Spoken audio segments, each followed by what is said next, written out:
Good morning, gentlemen. My name's Mark Ravenel from Melbourne, Australia. You've emphasised the importance of the moat around a business, or the sustainable competitive advantage.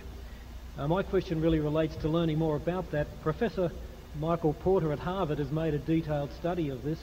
Did you find his work useful, and can you recommend any other sources of information on this? Yeah, I've never really read Porter, although I've read enough about him to know that we think alike in a general way. So I can't refer you to specific books or anything, but my guess is that what he writes would be very useful for an investor to read. I've just seen him referred to in some commentary, but I think he talks about durable or sustainable competitive advantage as being the core of any business. And I can tell you that is exactly the way we think. I mean, that in the end, if you were evaluating a business year to year, the number one question you want to ask yourself is whether the competitive advantage has been made stronger and more durable before it, and that's more important than the P&L for a given year.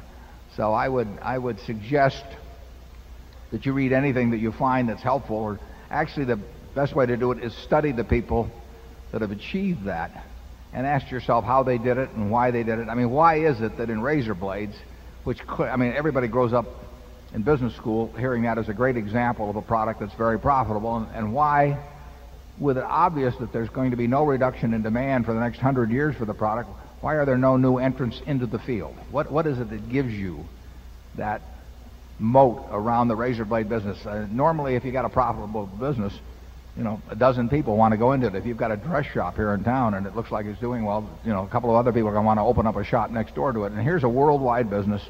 Nothing can go wrong with the demand to speak of, and yet people don't go into it. So we like to ask ourselves questions like that. We like to ask ourselves, why was State Farm successful, against people that had incredible agency plants and lots of capital? And here's some farmer out in Bloomington, Illinois, named George Maherl, who's in his 40s. Sets up a company that defies capitalistic imperatives. I mean, it has no stock, it has no stock options, it has no big rewards. It's kind of half socialistic, and all it does is take 25% of the market, away from all of these companies that have all these characteristics.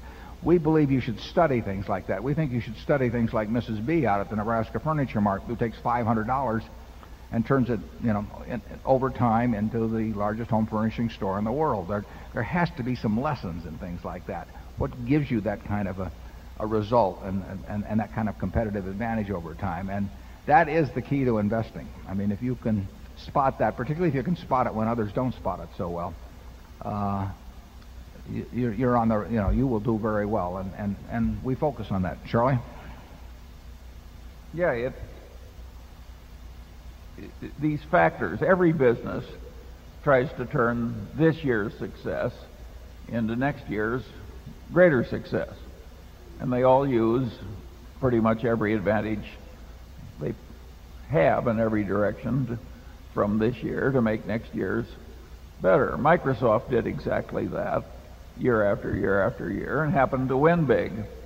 And it's hard to see, for me at least, to see why Microsoft is sinful, because they tried to improve the products all the time and make next year's business position stronger than last year's business position.